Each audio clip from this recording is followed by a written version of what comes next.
Surat nursing કાઉન્સિલરના ઉપપ્રમુખ ઇકબાલ કડીવાલ પર આજે સવારે નવી સિવિલ હોસ્પિટલ પાસે જીવલેણ હુમલો થયો હતો. પોલીસે ગણતરીના કલાકોમાં હુમલાખોરને પકડી પાડ્યા હતા. સૂત્રોના જણાવ્યા મુજબ નર્સિંગ કાઉન્સિલમાં ઉપપ્રમુખ તરીકે સેવા આપતા ઇકબાલ કડીવાલા પર હુમલો થયો છે. કડીવાલા પર હુમલાના પગલે નવી સિવિલ હોસ્પિટલમાં ચકચાર મચી છે. નવી સિવિલ હોસ્પિટલના મુખ્ય ગેટ પાસે આવેલી કેન્ટીન નજીક આ હુમલો થયો હોવાની વિગતો સાંપડી છે. હુમલો કરી ભાગી રહેલા હુમલાખોરને મજૂરા ગેટ પાસેથી પીછો કરી પકડી પાડવામાં આવ્યો છે. હાલ હુમલાખોરને ખટોદરા પોલીસને હવાલે કરાયો છે. ખટોદરા પોલીસે ગુનો નોંધી તપાસ હાથ ધરી છે.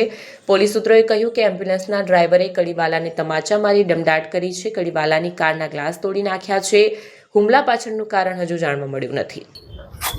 ચેતન સોલંકી નામનો ભૂતકાળમાં એના મમ્મી પણ સિવિલમાં હતા, એની સાસુ પણ સિવિલમાંથી એનો ઘરેલું ઝઘડો હતો, એની વાઈફને મારતો ને બધું કરતો હતો.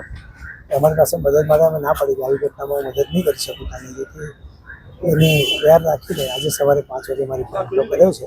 ગાડીના કાચ તોડી નાખ્યા છે અને પૈસા પણ અને બેગ પણ એને લઈ ગયા હતા.